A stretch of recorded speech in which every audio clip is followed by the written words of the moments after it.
Bollywood silver screen presenting x giant. कहानी की शुरुआत एक अनजान बर्फीले जंगल से होती है जहां पर बहुत सारे लकड़हारे रहते हैं। ये सब के सब अपने काम से आने के बाद अपने खाने की तैयारी करते हैं। इन्हीं में एक बूढ़ा आदमी होता है जो यहाँ से चला जाता है और जब वो वापस आता है तो वो देखता है कि उसके सामने एक बहुत ही खतरनाक जाइंट है जिसने उसके सभी साथियों को मार दिया है और इसके बाद वो जाइंट इस आदमी को भी मार देता है। वहीं दूसरी तरफ हमें शहर में एक मेल और फीमेल पुलिस वाले को दिखाया जाता है जिनके सामने 5 बच्चे हैं और ये सब के सब किसी न किसी क्रिमिनल एक्टिविटी में इंगेज्ड हैं, यानी कि इन्होंने कोई ना कोई गलत काम किया है।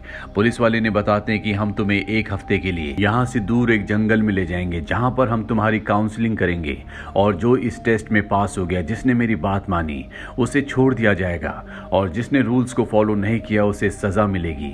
अब ये सब के सब यहाँ से गाड़ी में जंगल की तरफ बढ़ चलते हैं। तभी रास्ते में इन्हें बूढ़ा आदमी दिखता है जो इन्हें अजीब तरीके से देख रहा होता है। इन्हें कुछ भी समझ में नहीं आता और अब एक जगह पहुंच जाते हैं जहां पर मेल पुलिस ऑफिसर इन सबको इनके टेंट देता है और कहता है कि तुम्हें इसी में रहना होगा।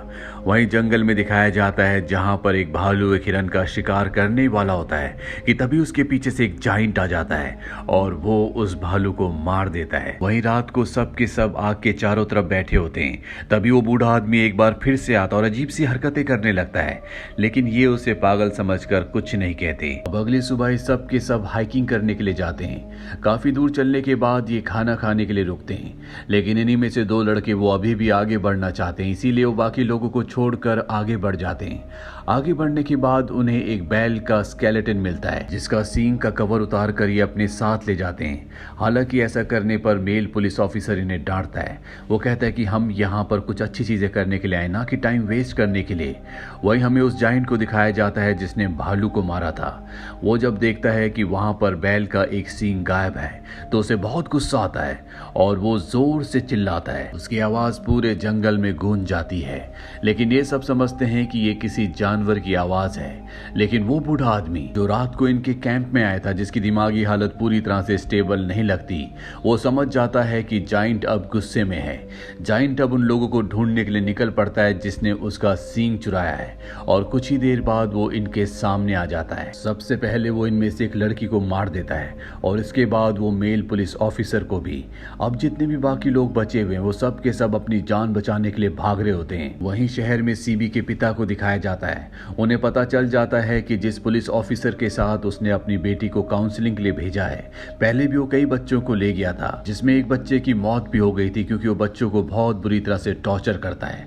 ये सुनकर सीबी के पिता बहुत परेशान हो जाते हैं और वो अपनी बेटी को वापस लाने के लिए जंगल की तरफ बढ़ चलते हैं। वही जंगल में दिखाया जाता है कि ये पांचों के पांचों उस जाइंट से भाग रहे होते हैं और अब ये किसी भी तरह से इस जंगल से भागना चाहते हैं। लेकिन जिस गाड़ी से ये यहाँ तक आए थे उसकी चाबी मेल पुलिस ऑफिसर के पास थी जिसे जाइंट ने मार दिया है।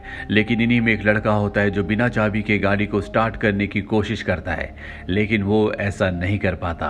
फीमेल पुलिस ऑफिसर कहते हैं कि हम सबको केबिन के अंदर जाना चाहिए और ये सब के सब केबिन के अंदर चले जाते हैं। तभी जाइंट इनकी गाड़ी के पास आता है और इनकी गाड़ी को घसीट कर यहाँ से अपने साथ ले जाता है। वो ऐसा इसलिए करता है क्योंकि उसे पता है कि ये इस गाड़ी से यहाँ से भागने की कोशिश करेंगे और जाइंट किसी भी कीमत पर इन्हें यहाँ से जाने नहीं देना चाहता क्योंकि वो इनसे बदला लेना चाहता है। इन लोगों ने उसका सींग चुराया है। अब उस बूढ़े आदमी को दिखाया जाता है जो इसी जंगल में रहता है। वो डरता हुआ इनके केबिन तक आता है। ये सब उसे केबिन के अंदर ले आते हैं। वो बूढ़ा आदमी इनसे कहता है कि तुमने जरूर कुछ ना कुछ किया है, इसी वजह से वो जाइंट तुम्हें मारना चाहता है। मैं कई सालों से यहाँ पर रह रहा हूँ, लेकिन उसे मैंने आज तक इतने गुस्से में कभी नहीं देखा।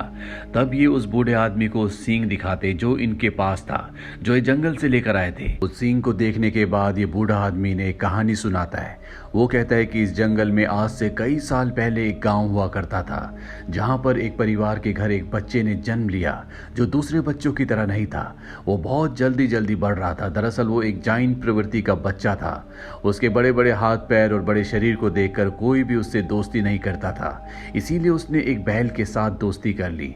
वो बैल भी उसी की तरह बढ़ता चला गया, लेकिन धीरे धीरे गांव वालों ने पूरे जंगल के पेड़ों को काट दिया, जिस वजह से जानवर पशु पक्षी सब जंगल से गायब हो गए। और एक दिन जब गांव वाले शिकार करने के लिए जा रहे थे तभी उनके सामने उस जाइंट का बैल आ गया। गांव वालों ने उसे मार दिया और जब वो उसे पकाने के लिए अपने गांव लेकर आए तो वहां पर जाइंट आ गया। जाइंट ने जब देखा कि उसके बैल को गांव वालों ने मार दिया है तो उसने गुस्से में आकर कई लोगों को मार दिया। और जब लोगों को पता चला कि जाइंट ने कई लोगों की जान ले ली है तो उसे पकड़कर एक गुफा के अंदर बंद कर दिया गया और गुफा को एक्सप्लोसिव से ब्लास्ट कर दिया गया। सबको लगा कि जाइंट मारा गया, लेकिन जाइंट जिंदा था। वो यहाँ से ऊपर पहाड़ पर चला गया जहाँ पर उसने अपनी बैल की कब्र बनाई और जिस सिंह को तुम वहां से उठा कर लेकर आए हो वो जाइंट की बैल की कब्र थी, इसीलिए अब वो तुम सबको मारना चाहता है। वो गुस्से में है। दरअसल बूढ़े आदमी ने जो इन्हें बातें बताई होती है ये वही कहानी है जो हमें शुरुआत में दिखाई गई थी। और अब इन सबको पता है कि सींग चुराने की वजह से जाइंट इन सबको मारना चाहता है। ये सुनने के बाद वो लड़का जो जंगल से सींग लाया था वो बाहर आता है और सींग को आसमान में उछाल कर कहता है अपना सींग वापस ले लो। अब जब वो लड़का वापस अपने केबिन की तरफ आ रहा होता है तभी जाइंट पीछे से उसी सींग को लेकर आता है और इस लड़के को मार देता है। ये देखकर सब के सब डर जाते हैं, सब केबिन के अंदर छुपे हुए हैं। तभी वो बूढ़ा आदमी बताता है कि आज तक जाइंट ने मुझे इसलिए नहीं मारा क्योंकि वो गांव की एक लड़की से प्यार करता था, लेकिन वो लड़की कभी उसे प्यार नहीं करती थी और मेरी शक्ल उसी लड़की से मिलती है। दरअसल ये एक फनी बात तो होती है, लेकिन ये एक रीजन भी होता है कि जाइंट ने उसे इसीलिए नहीं मारा होता क्योंकि इसकी शक्ल उस लड़की से मिलती है जिसे कभी वो प्यार किया करता था। वहीं अब सीबी के पिता को दिखाया जाता है जो सीबी को लेने के लिए जंगल तक पहुंच चुके हैं और वो जब जंगल के अंदर आते हैं तो देखते हैं कि वहां पर एक बहुत बड़े पैर का निशान है। वो समझ जाते हैं कि यहाँ पर कुछ न कुछ गड़बड़ है।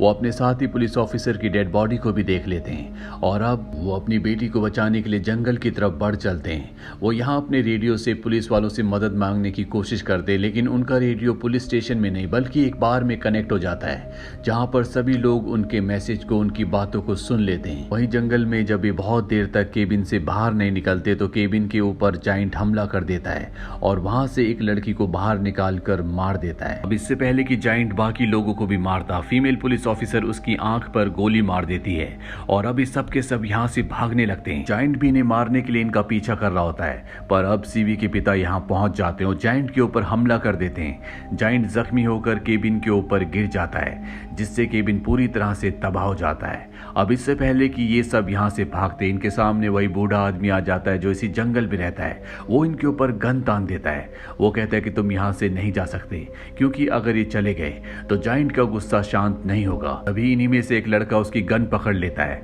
और वो बूढ़ा आदमी गोली चला देता है जिससे उसकी मौत हो जाती है। और अब जाइंट वापस से खड़ा हो जाता है। वो इनकी तरफ अपनी कुल्हाड़ी फेंकता है और कुल्हाड़ी बूढ़े आदमी को लगती है जिससे उसकी मौत हो जाती है। सीबी, उसके पिता और फीमेल पुलिस ऑफिसर यहाँ से भागते हैं। वो गाड़ी से यहाँ से निकल जाते हैं लेकिन जाइंट अब भी उनके पीछे आ रहा होता है। सीबी के पिता गाड़ी के पीछे बैठकर उसे गोलियां मार रहे होते हैं लेकिन उस पर गोलियों का असर नहीं होता। तभी सीबी का ध्यान भटक जाता है और गाड़ी का एक्सीडेंट हो जाता है। अब इस सब के सब यहाँ से जाइंट से बचते हुए भागते हैं और एक नदी के ऊपर बने हुए फुट ब्रिज पर फंस जाते हैं। आगे रास्ता बंद है और पीछे जाइंट है। अब जाइंट इन्हें मारने के लिए इनकी तरफ बढ़ता है पर इससे पहले कि वो इन्हें मारता यहाँ पर बाहर के वो लोग और कुछ मिलिट्री ऑफिसर्स पहुंच जाते हैं जिन्होंने सीबी के पिता के मैसेज को सुन लिया था और सब के सब मिलकर जाइंट पर लगातार गोलियां चलाते हैं जिससे वो बुरी तरह से जख्मी हो जाता है और नीचे नदी में गिरकर डूब जाता है और इस तरह से जाइंट का खात्मा हो जाता है। सीबी, उसके पिता और फीमेल पुलिस ऑफिसर बच जाते हैं। हालांकि इनके सारे दोस्त मारे गए लेकिन इनकी किस्मत ने इनका साथ दिया और ये सब के सब बच गए। और इसी के साथ जाइंट की ये कहानी यहीं पर खत्म हो जाती है। ये मूवी ईयर 2013 में रिलीज हुई थी। IMDb पर इसकी रेटिंग है 3.5। उम्मीद करते हैं कि ये कहानी आपको पसंद आई होगी।